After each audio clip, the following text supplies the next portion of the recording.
sebelum kita memulai pelajaran, kita sama-sama berdoa dulu ya. Coba Kak Fitri pimpin doa.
Dulu. Anak-anak hari ini ada yang tidak masuk?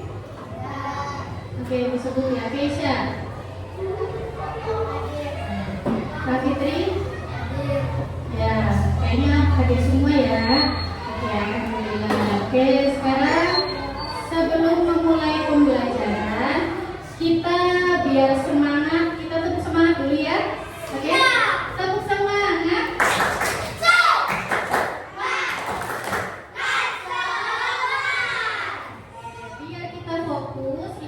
Fokus dulu ya. Tetap fokus. Melihat, mendengar, mengingat, fokus. Nah, Ibu akan menjelaskan tentang apa itu berpikir komputasional sebagai dasar coding dan kecerdasan artifisial. Nah, kemarin itu kan udah belajar tentang kecerdasan artifisial. Kecerdasan artifisial itu apa? Kecerdasan artifisial itu AI. Kalian tahu AI kan? Nah, sekarang kita akan lanjut ke materi berpikir komputasional. Nah, apa itu berpikir komputasional? Nah, berpikir komputasional berarti peserta didik memiliki kemampuan berpikir yang dapat menyelesaikan masalah sehari-hari. Sekarang Ibu mau nanya, apakah kalian tahu burger? Burger itu ada susunannya kan? Pertamanya apa dulu? Roti di bawah. Terus setelah roti apa dulu? Sayur. Kemudian daging. Terus apalagi? Biasa baru dikasih saus, terus dikasih roti lagi. Nah, itu konsep berpikir komputasional. Berpikir untuk menyelesaikan masalah dengan cara menyusun burger itu menjadi susunan yang benar ya. Itu contoh dalam kehidupan sehari-hari. Nah, di dalam berpikir komputasional itu ada 4 prinsip. Yang pertama, decomposition atau pemecahan masalah besar menjadi bagian-bagian kecil agar lebih mudah diselesaikan. Kemudian yang kedua, pattern recognition atau pengenalan pola, yaitu mengidentifikasi kesamaan pola dalam bentuk permasalahan untuk menemukan solusi. Selanjutnya, abstraksi. Abstraksi itu menggali informasi penting untuk mencari solusi. Dan yang terakhir, menyusun langkah-langkah untuk memecahkan persoalan secara terurut. Ini contoh algoritma. Ibu, ini tuh apa maksudnya? Oke, kita kasih contoh dalam kehidupan sehari-hari dan dalam pembelajaran. Contohnya nih, contoh prinsip berpikir decomposition. Nah, itu kan pemecahan masalah besar menjadi kecil-kecil biar gampang diselesaikannya. Dalam kehidupan sehari-hari, contohnya mengadakan pesta ulang tahun. Itu kan kalau kita mau mengadakan mengadakan pesta ulang tahun, tentu kita itu kan acaranya besar ya. Nanti mengundang orang, menyiapkan acara. Nah, kita susun menjadi masalah-masalah kecil dengan cara kita membaginya seperti dekornya siapa, undangannya, terus nanti makanannya, baru kita bisa mengadakan pesta ulang tahun. Ya, udah paham? Ya, jadi menyelesaikan masalah menjadi besar menjadi kecil ya. Terus dalam pembelajaran, nah kalian pernah membaca sebuah cerita pelajaran bahasa Indonesia tuh. Nah itu kan kita kalau mau tahu isi dalam cerita itu kita harus mencari dulu tokohnya siapa, temanya apa, alurnya bagaimana, amanatnya apa, sama latarnya di mana, baru kita tahu isi sebuah cerita itu bagaimana ya. Kemudian selanjutnya prinsip yang kedua, pengenalan pola. Nah, dalam kehidupan sehari-hari, contohnya misalkan kendaraan otonom itu mobil listrik atau mobil pintar. Kalian tahu mobil Tesla? Nah, itu kan mobilnya sangat cerdas ya. Nah, kita bisa memerintah mobil itu, ada pengaturannya di mobil itu tuh. Misalkan disuruh nyetir sendiri, kita bisa klik. Nah, udah kita setting, udah kita pilih polanya. Nah, nanti mobil itu tuh kita lagi tidur juga bisa jalan. Misalkan kita nyuruh mobilnya suruh parkir, kita tinggal di klik di pola. Terus nanti mobil itu bisa parkir sendiri. Ya, canggih nggak mobilnya?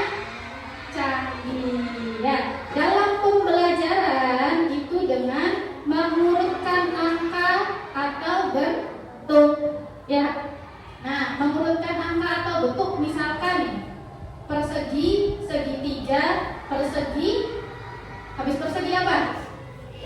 Persegi, segitiga, persegi, terus persegi. Nah, itu sesuai pola, sesuai urutan dalam belajar. Kalian pernah belajar itu enggak? Pernah ya? Nah, terus juga yang dalam kehidupan sehari-hari itu bisa dengan Face ID. Kalian punya HP enggak? HP-nya ada sandinya enggak? Ada yang enggak ada. Nah, kalau ada sandinya, kita kalau mau membuat sandi harus dibuat dulu kan polanya. Misalkan mau sandinya tentang angka, di pengaturan dulu maunya kita sandinya apa, ya kan?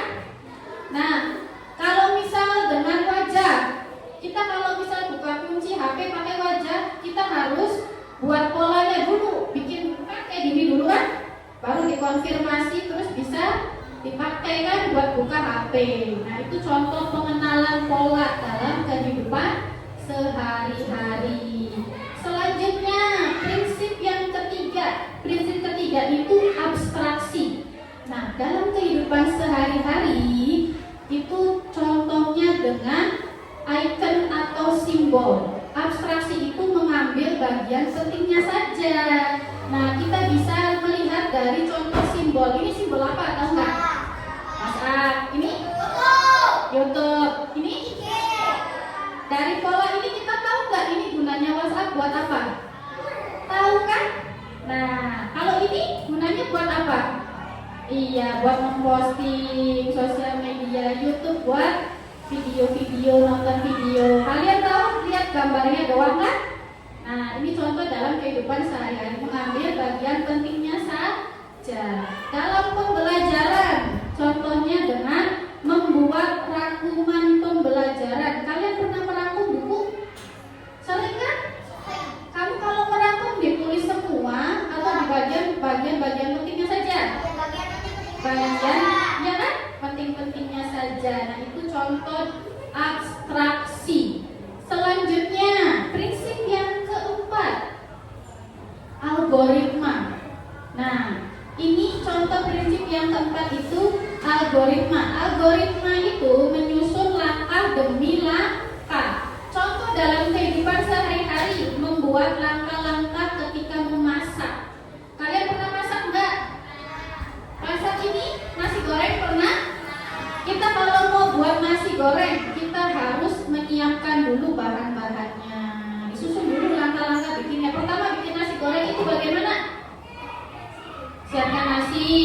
Siapkan bawang merah, bawang putih, telur, kecap, apa lagi? Sayur, kerupuk, sama bumbu-bumbu. Nah, pertama kita kalau mau bikin nasi goreng apa aja? Apa? Dengan memberi sedikit minyak, ya kan? Terus dikasih bawang, terus dikasih telur, dikasih nasi, baru dikasih kecap, diaduk-aduk. Pernah bikin nasi goreng? Nah, ini contoh algoritma menyusun langkah demi langkah untuk mencari solusi dalam pembelajaran. Misalkan dalam pembelajaran soal matematika, kamu pernah mengerjakan soal matematika? Nah, kita mau mengerjakan soal perkalian. Pernah kan mengerjakan soal perkalian? Nah, kita harus menyusun dulu langkah-langkah cara pengerjaannya. Kalau perkalian itu misalkan 5 dikali 3, berarti 5-nya ada berapa? 5-nya ada 3. Nah, itu contoh mengerjakan, caranya mengerjakan matematika.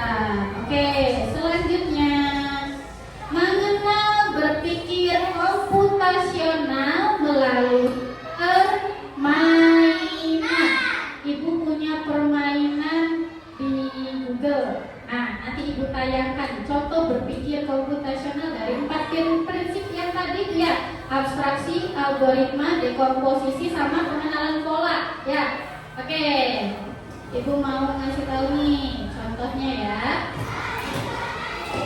Nah, ibu mau ngasih contoh nih permainan yang ada di Google mengenai dekomposisi. Ya, jadi dekomposisi itu menyelesaikan masalah besar menjadi kecil ya. Contohnya dalam permainan puzzle. Nah, kalau kita belum dipasang-pasangkan, kita nggak tahu kan ini namanya burung apa kan? Oke, ibu mau minta tolong coba Rafitri dulu, nanti yang lain kebagian ya. Rafitri, coba sini. Nah, sok ditarik garis ini di mana? Bisa nggak pakai itu? Ibunya lupa. Nah, itu mana? Ya. Nah, terus mana lagi? Itunya di sini. Iya, betul. Ininya di mana ininya? Di mana ya? Oh, di sini. Ininya di mana? Iya, betul. Satu lagi. Iya. Nah, ada lagi nih. Coba di mana ya? Iya. Ininya. Mana yang mana ini? Mana ininya? Nah. Ini gimana? Gimana? Iya.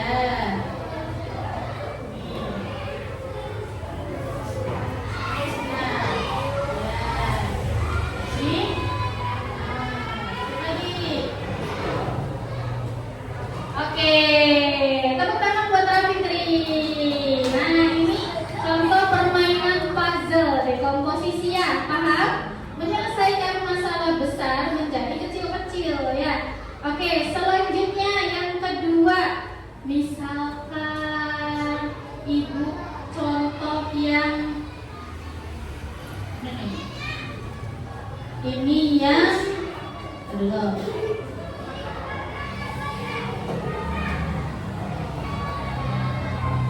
Pengenalan pola dulu ya. Pengenalan pola. Nah, kalau yang pengenalan pola itu kayak mobil Tesla tuh harus memberikan polanya dulu. Kalau dalam pembelajaran menyusun, misalkan dalam angka disusun 1, 2, 3, 4, 5 disusun sesuai susunan.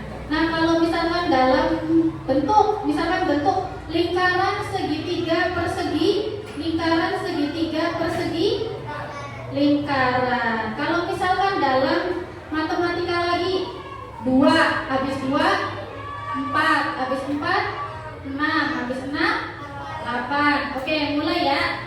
Misalkan dulu nih level 1. Coba ya, dulu ya. 149 berapa? Berapa? Berapa jawabannya? 16, coba ya. Ya betul. Coba selanjutnya lagi. Misalkan ibu minta, coba Keisha maju. Keisha klik ya nanti ya.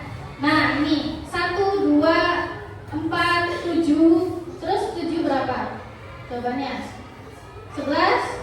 Coba klik 11-nya. Sini. Nah. Ya betul, tepuk tangan buat Keisha. Nah ininya berapa? 1, 5, 11, terus berapa? Berapa jawabannya? Berapa? 19. Coba 19. Oh jatuh. Ininya 1, 2, 4, habis 4, 7. Wah waktunya habis, skornya 54. Nah ini contoh pengenalan kok. Menyusun ya. Ini tuh apa Jack? Menyusunnya itu angka loncat-loncat tuh. Pernah belajar loncat-loncat kan? Ya coba kalau misalkan yang contoh nih abstraksi. Yang abstraksi nih, mengenal fungsi dari gambar. Nih kalian pernah belajar benda padat, benda cair sama benda gas? Pernah. Kalau benda padat itu kan keras, benda cair itu encer, sama benda gas itu apa? Udara ya. Nah sekarang coba jawab bareng-bareng. Menurut kamu kursi itu benda apa? Padat. Coba. Ini air? Cair. Oke. Kalau balon? Gas. Oke. Minyak? Minyak apa? Cair. Cair. Balon enggak? Boneka apa? Padat. Kecap? Cair. Kalau ini apa asap? Gas. Buku apa buku? Padat. Coba benar nggak ya jawabannya ya? Iya betul. Ya betul semua. Tepuk tangan. Tinggal satu prinsip lagi, prinsip yang terakhir yaitu algoritma atau langkah-langkah ya. Oke, coba kita membuat langkah-langkah mencuci piring di gamenya namanya. Kalian pernah mencuci piring nggak? Benar.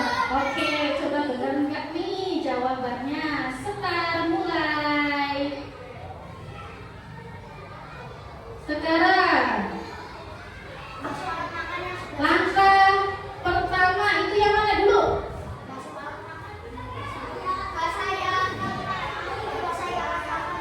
Basahi alat makan dulu yang pertamanya. Oke, coba. Basahi dulu apa buang dulu?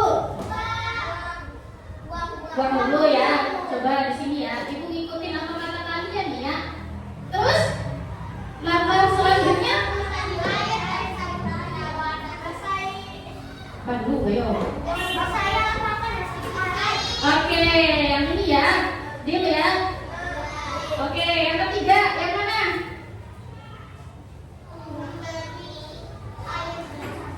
Yang ketiga memberi air di sabun. Deal enggak? Deal, oke. Yang keempatnya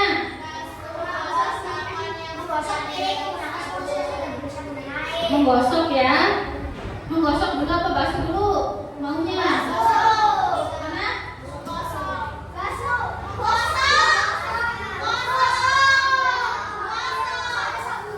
Gosok, coba. Ini tak? Iya. Terus yang kelimanya mana? Basuh. Yang keenamnya berarti yang ini. Coba bener semua enggak ya?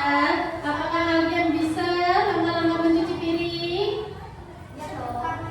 Salah. Yang benar cuma berapa tuh? 3. Sayang sekali. Nggak apa-apa. Yang penting udah ada yang betul.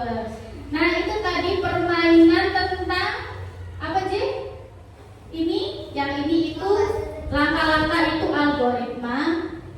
Kalau abstraksi itu mengambil hal penting. Kalau pengenalan pola itu Apa aja tadi? Pengenalan pola. Pengenalan pola tentang apa? Ingat gak? Nih, pengenalan pola itu tentang mengurutkan angka. Sama dekomposisi itu tentang puzzle. Oke, kita kembali lagi ya ke sini ya. Nah, kalian kan udah belajar apa itu berpikir komputasional. Sekarang Ibu mau memberikan kalian tugas. Sudah siap? Siap. Oke, Ibu minta kalian satu kelompok 4 orang ya. So, bergabung dengan kelompoknya.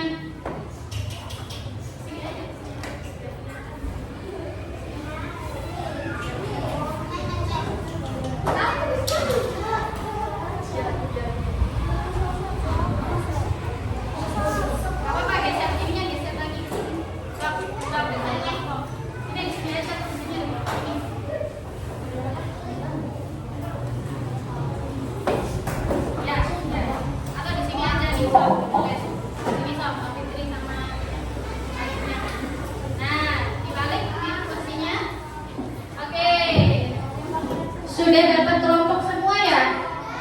Siapkan gunting sama lem sama pen sama pulpen udah? Oke, Ibu bagikan satu kelompok dapat satu ya. Ini kelompok pertama. Ini kelompok kedua. Ibu mau jelaskan cara mengisinya dulu ya.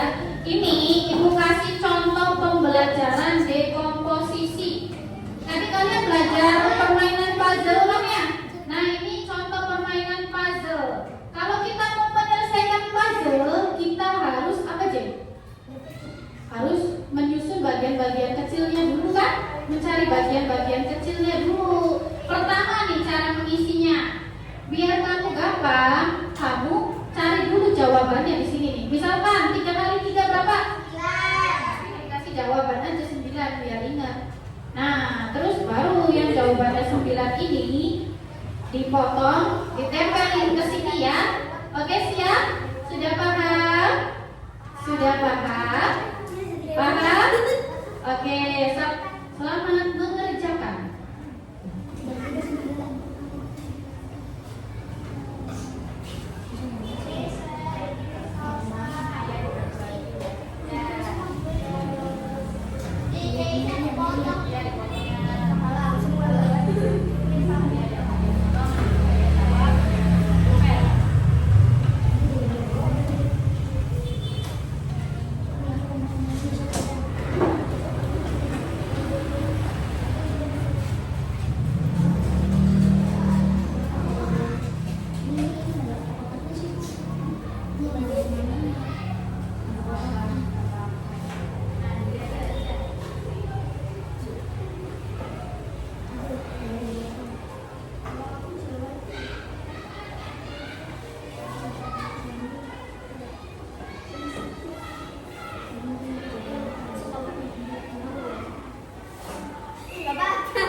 dulu ya.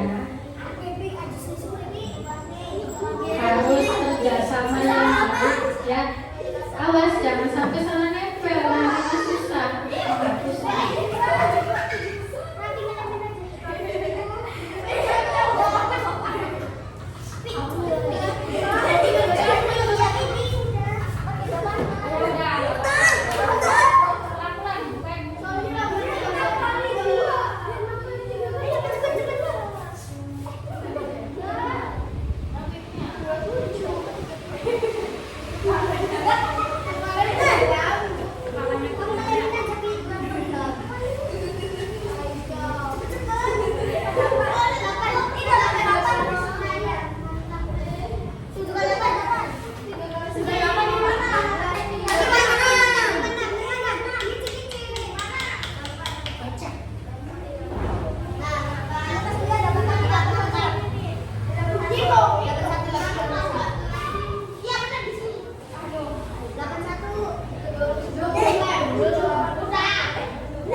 Jadi kita sudah belajar berpikir komputasional dan sudah mengerjakan soal tentang dekomposisi ya.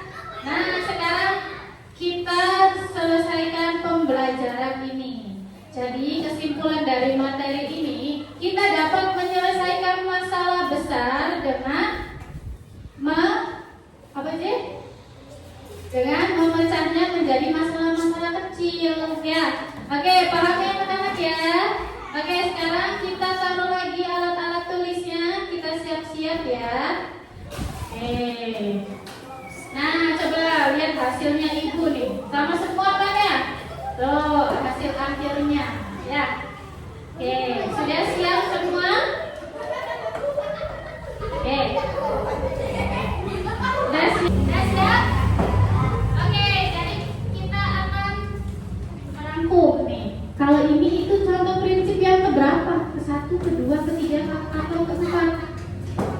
Dekomposisi itu pertama, yang permainan puzzle tuh ya. Kalau abstraksi itu apa aja? Abstraksi itu tentang mengenal melalui gambar. Kalau pengenalan pola itu menyusun pola. Kalau yang terakhir itu algoritma itu yaitu menyusun langkah-langkah. Oke, sudah paham? Sudah paham anak-anak? Sudah paham anak-anak? Oke, kita tutup pembelajaran. Sebelum kita pulang, alangkah baiknya kita berdoa dulu. Ya. Sekarang kami pimpin